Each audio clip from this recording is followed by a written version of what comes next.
Hi, I'm Nancy Nangeroni. I'm Gordene McKenzie. And this is GenderVision.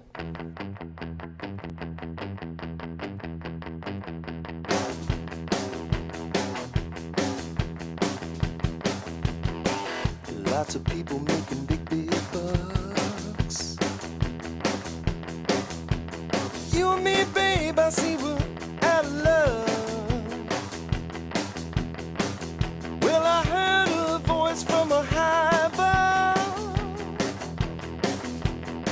It don't cost a thing just to be in love. We don't have anything but love. Hi, thank you for joining us for another GenderVision. We've got a great program for you today. We're going to talk all about marriage equality, an issue that has been very much in the news lately. That's right, same-sex marriage. And recently, since we did our last show, we've had 2 more states that have decided that same-sex marriage is legal, and that's Vermont and Iowa. And we'll talk more about that with our guests later on. Our guests today are the authors and the photographer of a book called Courting Equality. And this book documents same-sex marriage in Massachusetts, and it also documents it beyond Massachusetts and places it in a historical context. So we'll be speaking in our first segment with Pat Gozemba and Karen Kahn, who are the 2 authors. And then in our second segment, we'll be doing an interview with photojournalist Marilyn Humphreys. Yeah, a longtime chronicler of the LGBT rights movement here in the Massachusetts area, as well as all kinds of other stuff. That's right. Yeah. And also one more landmark decision I just wanted to mention.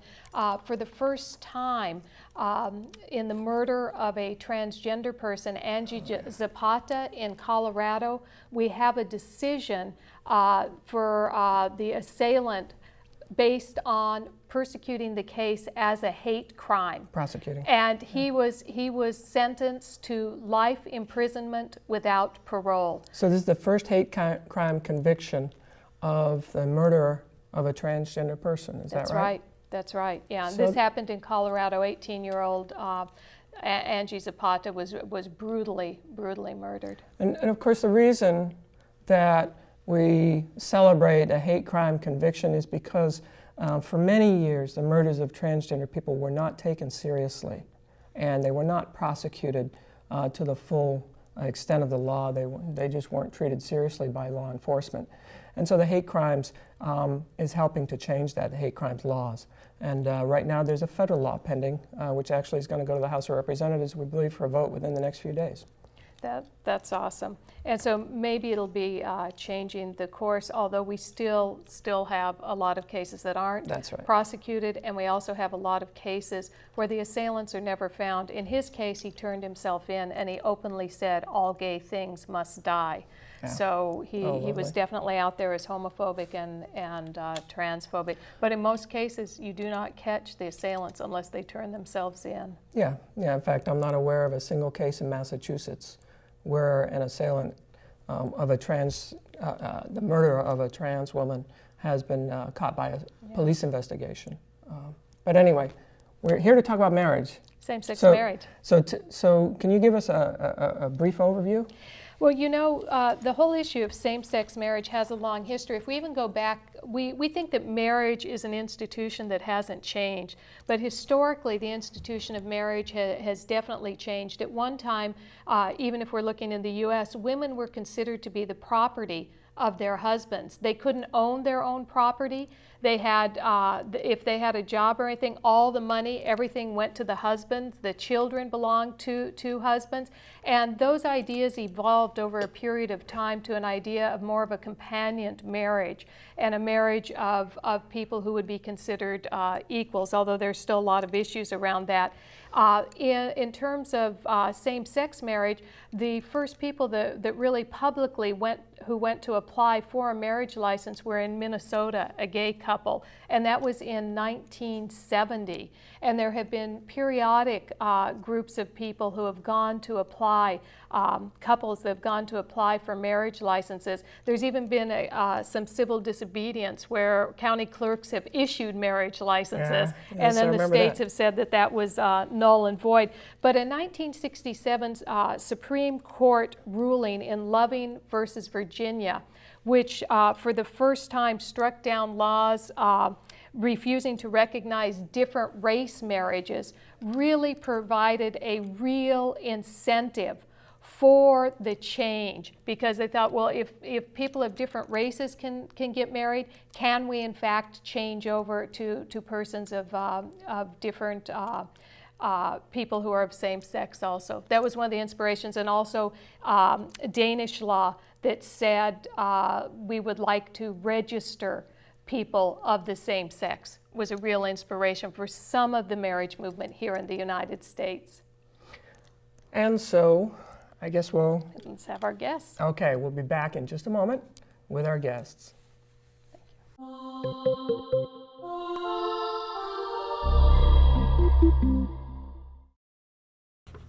Hi, we're back with our guests Pat Gozemba and Karen Kahn. And Gordene, you want to do the honors? Oh, I'd be happy Awesome. to. Pat is a professor emerita of English and Women's Studies at Salem State College, and a founding member of the History Project, documenting the LGBT movement since the 1980s. She's also the co-author of a book that I love very much called Pockets of Hope: How Students and Teachers Change the World.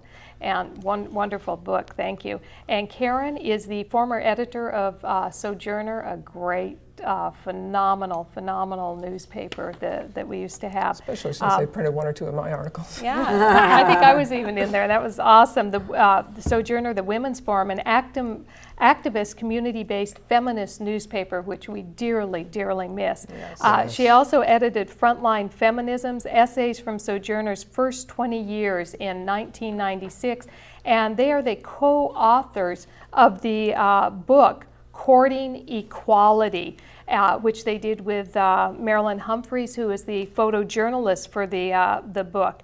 And the book basically documents the history of same-sex marriage in Massachusetts. It also makes some wonderful historical tie-ins as well. And the paperback version is going to be released, what, May 1st? This is really exciting. May 1st. In fact, by the Will be time, out, which is May 17th will be the 5-year anniversary of same-sex marriage in Massachusetts. So oh yeah. So it's coming out for the 5-year anniversary. Anniversary. Oh, that's awesome.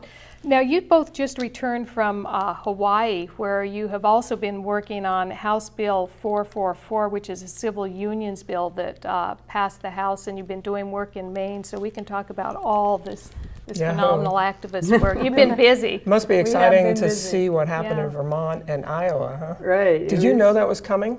I knew, well, yes, because that's one of the things we do is read all of the Google alerts about what's happening in terms of same-sex relationship recognition. Let me put it that way, because it ranges from the worst, which is reciprocal beneficiaries in Hawaii, which just gives people minimum kinds of benefits, to the best, which is marriage, which actually is the gold standard of relationship recognition. And I say that not because I want to lionize marriage, but because almost so many institutions in our society hinge on benefits, hinge on that word marriage. So if you say I'm in a domestic partnership or you say I'm in a civil union, it doesn't do much when your partner's in the intensive care unit or in the emergency room to get you in, because then you're left explaining to some nurse or doctor or orderly what that means. And they'll say we can only have relatives in, Right. and they'll work to keep you out. Right. And we know of terrible cases that have Right. happened So in it's the really past about because of that. it's about queer families not being honored Right, in the exactly. culture. or given Exactly. legitimacy at all, which is Exactly. Right. really Pat, sad. Right. Pat, you should tell a story about what you learned in Maine about your remains after you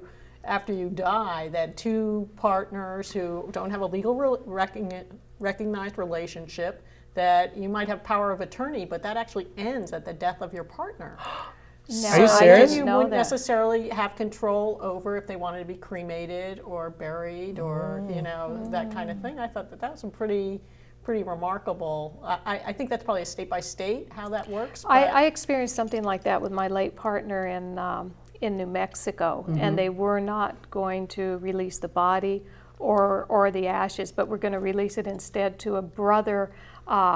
And there'd been real family trouble there for like 25 years, who had no vested interest at all. But luckily, I was finally able to work through that. Now, what inspired you to do a book like this? Well, the real inspiration for the book was Marilyn Humphrey's photographs. And I always say, even though we were the writers of the book, I like to think people read our prose at times, but I know that everybody who gets this book reads the photographs, that they look at the 110 photographs, and essentially much of the story is told through the photographs.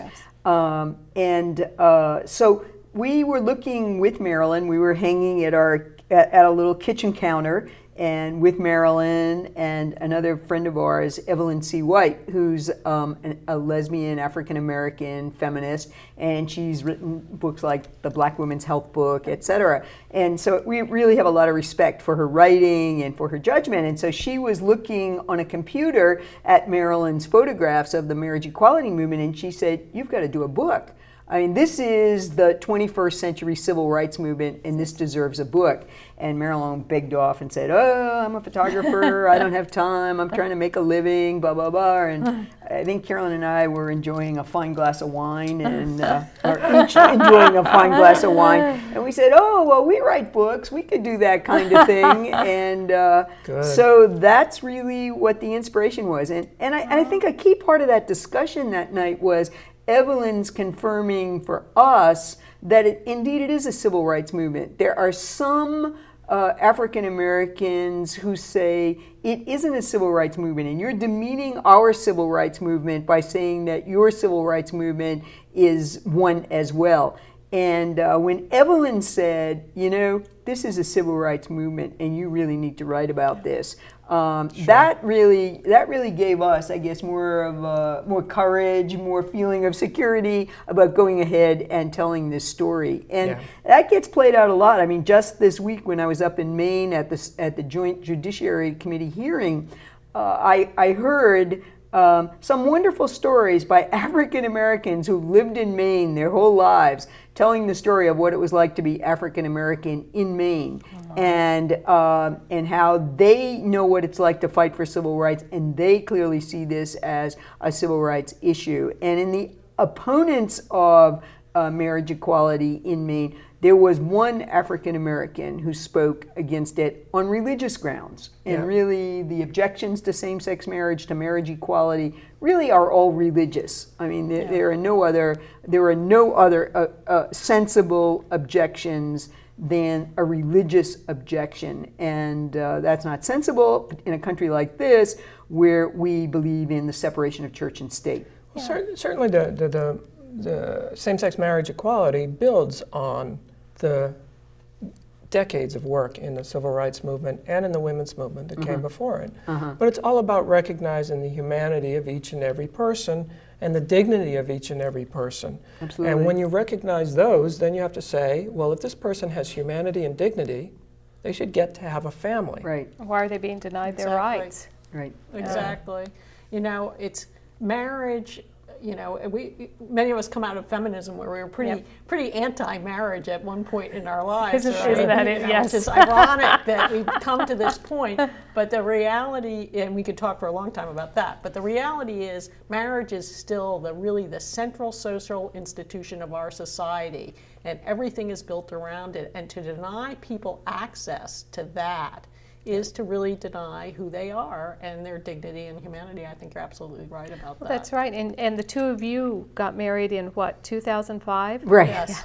We weren't rushing. We weren't rushing. You weren't first in No, we actually were working. We had been going to the demonstrations at the State House. We have been active in pushing legislators to vote in favor of marriage equality. But we had no intention of getting married. I think we're those old-time feminist types. I had been married to a man, so I was not looking to rush into it. I've tried to talk Gordene into chapel. With the very thing Gordene said, or Nancy, you said that the things that happen to people without it are the reasons it was the research we were doing for the book, and we heard and read and saw in videos some horrible stories of what happened to people because they had no legal connection. We thought, we can do this. Yeah. We can, so really. why don't we? You said something that really struck me, which is how the recognition of the centrality of marriage in our society, recognizing same-sex marriage actually, contrary to what the opponents are saying, actually strengthens marriage in our culture by acknowledging the primary position that marriage occupies. Right. So exactly. Same-sex marriage doesn't do anything to undermine it. Right. It reinforces the importance of marriage. I mean, it's really a very conservative concept. Yeah, it is. Well, that's why I'll say I wasn't the first one to get on board with the marriage. We weren't either. Yeah, we weren't either. For the same reasons. It was only after, as Karen says, doing the research and looking at some of the social personal disasters that happened to people because they didn't have that legal connection of marriage, that on September 1st, 2005, almost a year and a half after marriage equality came to Massachusetts, that we went to Cambridge City Hall and got married. And so you wouldn't have rights if your partner passed away. Right. You wouldn't have hospital visitation rights. You don't have the same insurance rights. Your partner is not covered. So someone, if they were heterosexual, could get married to someone they knew for 3 minutes, and 3 minutes later they would be on their insurance. And they could get it. Yet couples that lived together for 50 years would have no coverage. Right, and they could then get divorced. Yes. I mean, I worked for the state, so I have a state pension. But somebody who worked for the state could get married.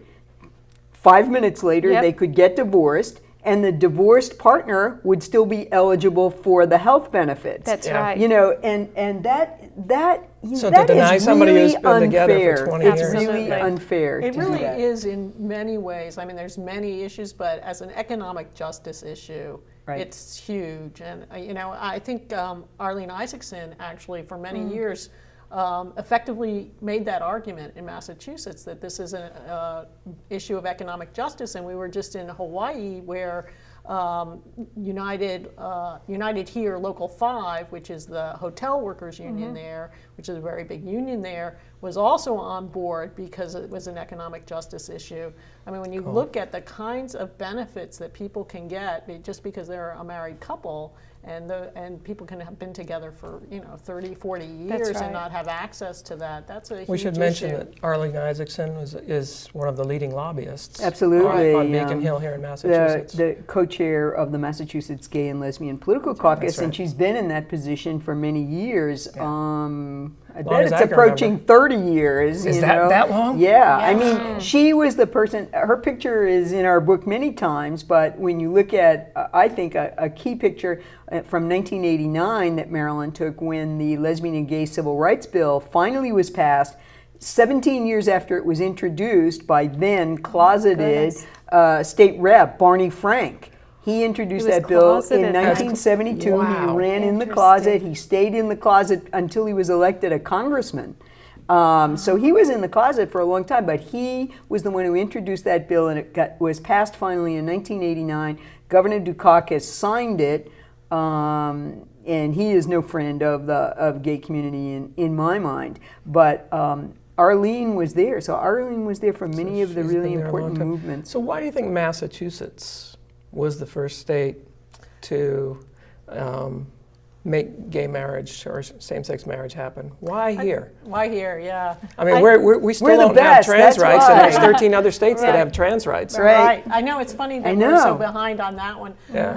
I think there were a number of factors that came together in Massachusetts.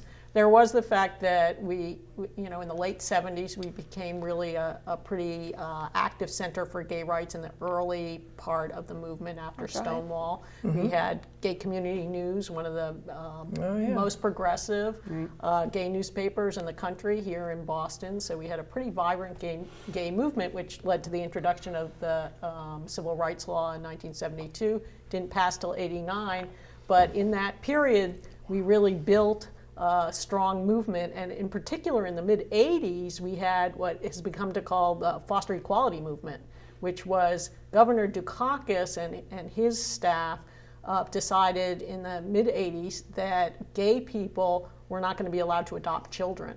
So they made foster parents. And be foster parents. Foster Wow. parents and adopt children, but foster parents in particular, they took a child away from a gay couple who had become foster parents. Oh. I guess that's why you're not a friend of the community. Right, That's why I said that. And it was a huge mobilizing issue for our community because it was an attack on our families. Yeah. It was at the same time that lots of lesbians were choosing to have children. That's right. It was also at the same time of AIDS, so there was a big backlash against gay men who were facing all sorts of family issues because their partners were dying. So Yes. many of the issues you mentioned about being able to visit in the hospital, about what Huge happens issues, when your partner dies, if you had a house together, apartment together, and you didn't have any legal connection to And we each hear other. stories of people being thrown out by Right. family members who haven't even been in communication That's with, right. Exactly. with the, Come the in, person. take everything. Everything, yeah. So all of that was happening in the 80s, and then in 1989, the Civil Rights Law passes. In 1990, Mary Bonato, who was the lead attorney in our marriage case, Who worked at GLAAD. came to GLAAD, Yeah. and Yeah. she was really hired to make sure the civil rights law was enforced. But in her first year there, in those early years, she began. Lots of people were calling her to say, we want to do a civil marriage suit. Will you take our case? We want to get a marriage license. Oh, yeah. And Oh, she wow. told everybody, no, we're not ready. We're not. It's not time yet, Mary will yeah. say, Mary often says, you don't take a lawsuit until you know you're going to win the lawsuit. Yeah, of course. So she was not ready, but she developed a strategy. She knew she wanted to do it. She knew it was important to do it. And she thought about, how am I going to build the case law and educate the judiciary really so that by the time I take this case, they're going to recognize Of course, great. of that course. this is the right thing to do. And so one of the most important cases she brought was in 1993, and actually two of the plaintiffs in the case were also in the marriage case, Maureen Brodoff and Ellen Wade, and it was to second parent adoption. They went all the way to the Supreme Court to make sure that two parents of the same sex could have a child together, adopted child, and they won that case, and that basically the judiciary was saying, we recognize you as a family. So then it was a question of, now you have two parents, they have a legal connection to the child, but not to each other.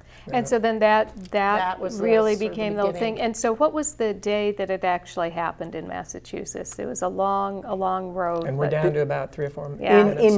The marriage came Yeah. to Massachusetts. Well, the decision came down on November 18th, 2003, and because the state legislature and the Attorney General said, oh, it's going to take so much tinkering with the laws to be able to make this happen, we need to have a period of time, a waiting period. And so they said, okay, marriages can begin on May 17th, 2004. Wow. And they changed not one single law, not one comma, not one period was adjusted in any law. It was just another stalling technique, a kind of mean-spirited. That's wow. Yeah. That's amazing. Yeah, anything to delay. Anything to delay. Well, and they hoped in that period there was so much opposition from, they hoped that they could overturn it. Basically not overturn it, Sure. but pass a civil unions law, an amendment to the Constitution that would have prevented rescind marriage, that which has happened in many states. And there was lots of lucky. opposition Right, here. was right. lots I of mean, opposition. essentially, they were playing into the hands of the right wing, the hands of the opponents, and that was a horrendous period in Massachusetts politics between December 2003 and May 17th, 2004. They did everything possible, including going to the U.S. Supreme Court to try to get a stay on letting licenses, marriage licenses be issued. I love the picture that we have of the float. I guess we'll show this with Marilyn in the next segment. but the picture, gay marriage Oh, the world. float. Yeah, the Yeah. float. Okay, yeah. I World forget the doesn't headline. end. World doesn't end. Yeah. World doesn't That's end. Gays marry, world doesn't end. Right, Something like that. exactly, exactly. Well, We- and that's wonderful because we know the opposition has gotten very strong, Right. very funded, and we saw that culminate with Proposition 8 Right. in California. Right. Absolutely. Oh, what let's talk do you about that, see yeah. for the future? What Well, are you seeing I with think knowing that you- they're so organized? I'd go back, and I wouldn't say culminating. Yeah. Well, I think their high point of their assault on us was That's in a- that's a California. very good way but to it's say it. still going on. Yes, I mean, it we is. saw, and it's religious opposition. I Yes. mean, that's what it was in California. It was money funneled through the National Organization for Women, for Men, for marriage, yay, for Yeah. marriage. And I believe, as Frank Rich believes, in the New York Times columnist, he said it in a column last Sunday. He said the National Organization for Marriage is a front group for the Mormon Church. Yeah. And for Which turned out to be true. They right. were the largest Right, funders. right. Yes, They were the yes. largest funders of Proposition 8 in Yes. California, and we saw it in Hawaii. Yeah, we believe that it's the same in Hawaii. religious Is that right? fundamentalists, evangelicals, were the folks who were bussed into the Hawaii State Capitol Oh. to oppose marriage, civil unions there. Yeah. And so it is that is the opposition. It is religious, and I think it's really important to expose it. I was really heartened when James Dobson of Focus on the Family, one of our biggest enemies, I know who he is. actually retired, stepped down in February of 2009, and he said, the culture wars have been lost. And he then said, but with God on our side, we'll continue on. But he Yeah. was admitting the culture war has been lost. And then Cal Thomas, it's been won. a right-wing Yeah. syndicated columnist, he said the same thing in an article beginning of April of this month, that the culture war has been lost. And the culture war has been lost because they have not been able to convince people between the ages of 18 and 35 that same-sex marriage is horrible. Yeah, because it isn't. That is I mean, that's that the is truth. the group of people who believe, who cares? Yeah. That's my Same-sex marriage students. is My fine. students are all, Right. very laid back Right, about that. right. So we're down to about a minute. Okay. So you have a website associated with the book, We right? do. Absolutely. It's www.courtingequality.com. And what's the website all about? And the website it gives a description of the book. You can see some of the photos in the book. You can read a little bit about each of us there. But the main page of the website now is a blog, which we Which is a great blog. I thanks. was there, by Thanks. the way. Thanks. Yeah. So what we try to do is write about issues of interest in same-sex relationships across the country, and I guess the most recent blogs have been about Hawaii, and now recently about Maine. Do you it's a good think place to keep Maine's up. going to go for same-sex marriage? I was very encouraged by what I saw up in Maine on Wednesday. That they had between 3,000 and 4,000 people turn out for that hearing, and I think there was a lot of energy on our side. Awesome. All right. Pat Gozemba, Karen Kahn, thank you so much Thank for you, being folks. here and for all your Thank great you. work. All We your really work. appreciate it. Thanks. So appreciate it. Thanks. All right, that does it. Come back for part 2 when we'll be talking with Marilyn Humphreys, the photographer who took these fabulous And photographs. looking at her photos. So until then, take care, everybody. And remember, you can always stretch your gender vision. That's right.